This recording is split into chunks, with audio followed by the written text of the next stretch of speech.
Are you ready for our headline of the week? Sure. All right.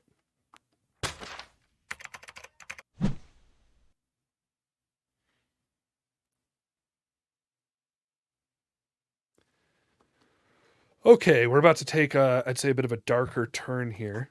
I would say. So I'm embarrassed at how familiar I am with this story, given how fascinated I was with it. But how familiar are you? How familiar are you with all that's been going on with Ye, formerly known as Kanye West? So I've read a handful of articles. I think I've followed it. Maybe not as recent. More when things were kind of first coming to light. I think I caught bits and pieces of the Alex Jones interview. I I saw when he got kicked off of Twitter, Mm-hmm. or at least suspended. I guess I don't know if he's back yet, but Eh, um, not looking like it's gonna happen anytime yeah. soon. Yeah. So I think I've missed some things, but I'm not surprised by That's by another it. story we'll have to revisit at some Yeah, point is the state of yeah. Twitter, which has been There you go. fascinating. But Yeah, because we did cover that before. But yeah, yeah. So I guess maybe I should just run through the timeline because we're kind of late to the game with this story. yeah. It really hit its peak a week ago, probably more. Um, but yeah, basically, uh, Yay. Um, he was on Twitter and he made a bit of a controversial tweet that was a little bit vague and confusing about going DEFCON on Jewish people. He meant to say DEFCON, but I guess he spelled it wrong. Um, uh, this is we've talked about the Daily Wire a bit. This is something that fascinated me about it. This is probably why I got a little obsessed because like I've been following conservative media and stuff like that, the state of things, and following different commentators' takes on various topics. And this created a very interesting situation regarding to the Daily Wire, in that one of the main guys there, Ben Shapiro, is Jewish. Um, but then there's also Candace Owens, who's friends with Ye, has been for a bit. And she came out initially after that tweet with a bit more of a defensive take. Basically, like, it looks like he was hurt by some Jewish friends, and this tweet's a little vague as to what he means, and so I think we need to listen and figure out what's going on. And Ben Shapiro was immediately like, "No, it's anti-Semitic. Cut it out." And so it's like I was like, "Okay, I'm looking at it from the lens of like, well, this is interesting how this could divide conservative media." Um, and of course, the left was gleeful to see a little bit of apparent racism from the right. They love to see that to prove to prove their points and all that. He ended up getting together with Milo Yiannopoulos and pretty well known white supremacist guy. Got together Yeah. with Ye, and they went to see Donald Trump in Mar-a-Lago. Nick Nick Fuentes. Fuentes. That's it. Thank you. Yeah, and so Nick Fuentes. Now this is interesting. I want to say this right up front here to future commenters on this video. Um, this story has made me question, like, lose faith in humanity. What little faith I had in humanity uh, lessened as this happened because, so you maybe saw, I think you saw something I tweeted, put on Facebook, whatever. Basically, I knew anti-Semitism was a thing, but there was like a lot of left-wing sort of accusation of such a thing on the right. That's always saying this was a problem on the right. And with Donald Trump, there was a rise in racism, rise in anti-Semitism, all this stuff. All these accusations were flying, and I was like, most of this is garbage. I don't believe this. This is, it's all exaggerated. Then I saw Nick Fuentes a long time ago, and I was like, oh, well, there's that. Anyways, all this to say, I was making a larger point. Um, I, I, I saw Nick Fuentes and his, like, he was doing a live stream once. I was like, oh, so this is the alt right, the actual alt right. This is the actual sort of underbelly of the right that actually is racist. I was like, okay, well, now there's that category. It does exist, but I still think it's over. But at that point, I was like, but it's still overblown. That's not the main right wing in my mind. Then this happened. I still feel that way for the most part, but as I was watching these interviews with Ye and reading the comment sections, I was like, the amount of support his comments were getting were unbelievable to me.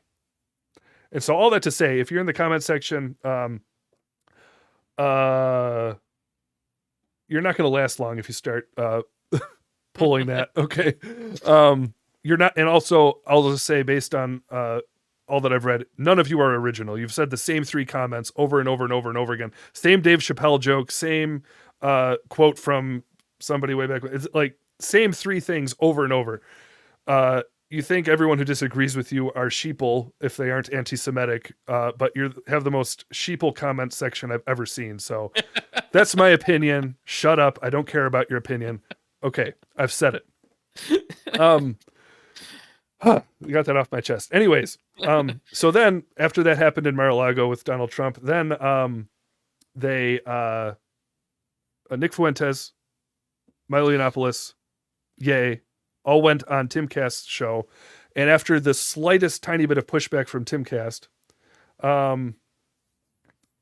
Ye storms out of the podcast. Okay. Next thing you know, he's showing up with a Balenciaga mask on Alex Jones, right? And that's where he said some of his most shocking stuff that most people watching this probably already know about.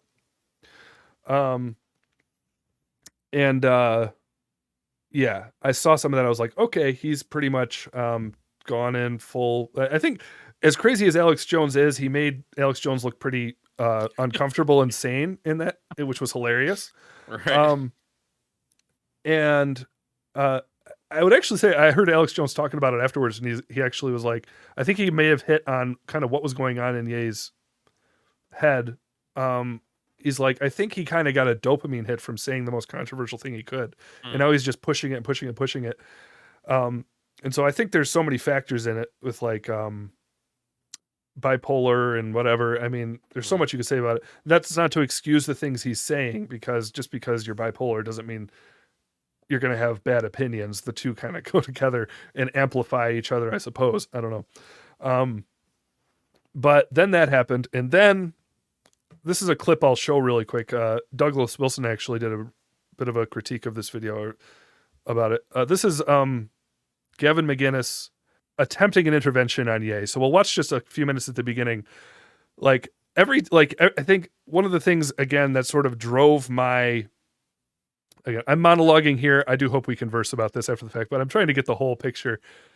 Hope y'all don't think I'm drowning out Caleb here. I want his commentary on this, but I'm trying to get the full picture because it's all kind of now in the past. We have an overarching view. I'm trying to set it up so we can talk about it a little bit. But yeah, this, like, basically one of the things that caused me to really almost obsess about this story for a while was like, I want more clarity. I want Ye to clarify his statements. Does he possibly mean this? Could he possibly have this charitable take? And every time he went to a new interview, he clarified more and more that, yeah, his opinions are actually that bad. And so here's McGinnis sort of, in my mind, making sort of the final attempt, giving the most charitable take, the most like non-PC but still relatively acceptable take on what Ye might be saying. But we'll get Ye's response here. I'm going to have an intervention here for you and Nick, and let me just make a case. Almost 80 to 90% of Hollywood is Jewish, probably more. Media, yeah, I'm going to say like 80% of media is Jewish, but I see the Jews we're talking about in these cases as liberal elites, high IQ people, whites, and when you have, like, they're disproportionately represented in medicine too, because they have high IQs. So the problem isn't these Jews, and most of them are secular Jews, atheists. I don't see Soros as Jewish. So we have these secular, mostly atheist Jewish people with high IQs who dominate fields that tend to require high IQs.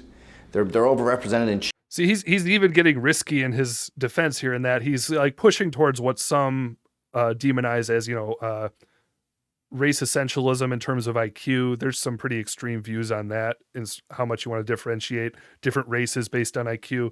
He's willing to go that far and entertain that possibility in order to say, okay, but we still, well, you'll get his point here. chess and mathematics too. So the real issue here, and there is an ethnomasochism, there is some sort of like, let's burn it to the ground. You know, apparently, Ye booted Milo Yiannopoulos. Milo Yiannopoulos is actually, I guess, Jewish, and then apparently Milo came out and said and became honest and said the only reason he brought the guys to Donald Trump was to make Donald Trump's life miserable because there's a whole backstory there with Milo and his actual motives and opinions. We won't get into him, but anyways, so now it's just Ye and Nick Fuentes here. So, but I think that trait is a white trait, a liberal elite white trait. Oh, not even white per se, a liberal elite trait. Kamala Harris, Barack Obama, they also have these traits. And there's some sort of like lemming DNA in white people where when they reach a certain amount of success, they just want to take it off a cliff.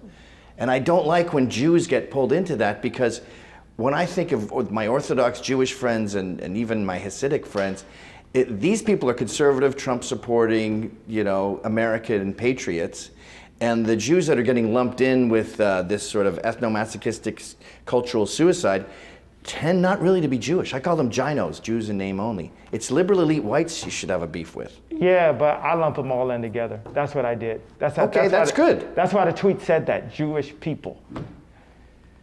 Okay.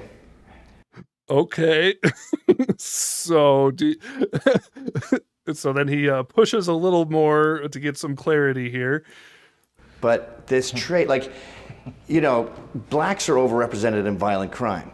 But when you meet an individual black person, you don't apply that. You start with a fresh slate every time you meet someone. Do you do that with Jews? Nope. This intervention isn't going very well. So there you go. I think that's all we need to see. Oh boy. And this is what the differentiation I've seen. Like, this is what's so frustrating in the comment sections, where it's like Gavin McInnes is willing to go so far as to say, sure, they're like overrepresented in a lot of these fields that require high IQs and stuff like that. What he's rejecting is the conspiratorial nature of it, where they're colluding with one another, right? And that's where like everyone kind of wanted that clarity for me. Is like, are you just saying they're overrepresented? Is that all you're saying? Yeah. Or are they literally conspiring against you? And he's like, nope, they're conspiring against me. It's like, nope, his opinion is as bad as it can possibly get. And this is like, and this is where the comment sections are driving me crazy. Again, I don't care about your opinion if you show up in the comment section about this. You're not unique and you're not original in your opinions. Okay. So yeah. 80% of media in Hollywood is Jewish. Is that what he said? I mean, Gavin McInnes might be pushing it too far in order to give the best reading of what Ye is saying, but like, that might be a way overinflated number, but it might not be. I mean, it is very extreme. The representation of Jewish people in the media. I mean, it's very high. You can get in trouble for saying that, but I mean, it's true. They are very successful culturally right now. It's true. The anti-Semitic bit comes in when you say they're conspiring with one another, or that they're by nature conniving or running the world. That's the conspiracy theory anti-Semitism that Kanye West is promoting.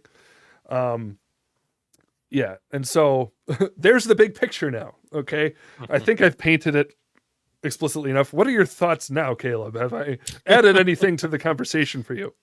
I think I'm done listening to his Jesus album he put out a couple years ago. Yeah, I mean, it's jarring, and it makes me very concerned for him. Oh yeah.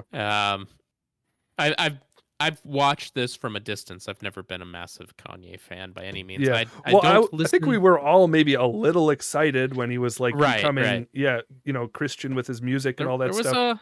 There was a hope there. I mean, yeah. Me and the former lead pastor of our church, Derek Lewandowski, we used to do a podcast called Grace Walk, and we had a bonus episode totally directed at Kanye when he released that album. Yeah. And I think something that we mentioned in that, I think, keeps coming back into my mind when I think about where he's at now, and that was I have a very big concern about celebrities or athletes or anybody like that that gets thrown up on a platform immediately after making some kind of profession of faith. And I think the concern that I have is nobody's discipling these people. And I think with Kanye, there's probably some deeper seated issues than just he's fizzling out as somebody who's allowing celebrityism to get to him. I think he is addicted to celebrityism and is notorious for his ability to make everything about himself. Yeah. It's just This is all part of his presidential campaign, by the way. Yeah, it's heartbreaking to watch. Yeah. Well, the interesting thing about him early on,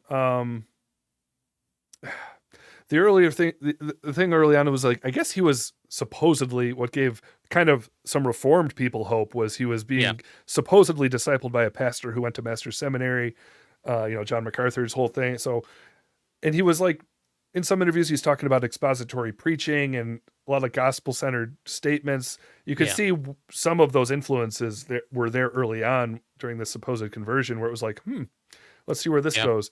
Apparently, that's just not the case anymore.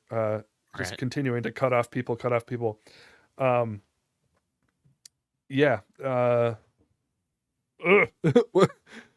I mean, one theory I had, at this point, this is my most optimistic take, is that, okay, buckle for this. Maybe he really is saved. Okay.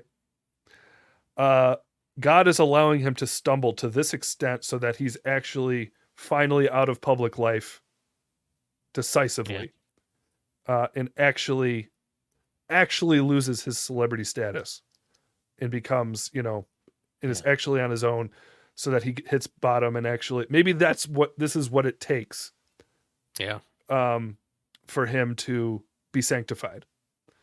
So I'm about to bring it full circle. Okay. Perhaps a verse that applies to both It's a Wonderful Life and Kanye West. Okay. For what will it profit a man if he gains the whole world and forfeits his own soul? Matthew 16. There you go. Yeah, I think just in general, if you're possibly, and I hope probably, onto something with that the Lord in his sovereign purposes would allow Kanye to make a complete fool out of himself. Almost said something else. Complete fool out of himself, and say, I mean, I will be really straightforward. These are very hurtful things that he's saying. Mm-hmm. But maybe he is permitting him to completely lose all of this celebrityism for the sake of his soul. Because what matters more here? Mm-hmm. Money, wealth, success, the branding of Kanye, whatever. Mm-hmm. No, none of that matters. None of that matters. And so God can strip all that away for the betterment of Kanye. Mm-hmm. And I hope, I don't wish evil on anyone, but I hope that is what the Lord is doing. Mm-hmm. Yep. It's the most optimistic take I can give you. Yeah. Yeah.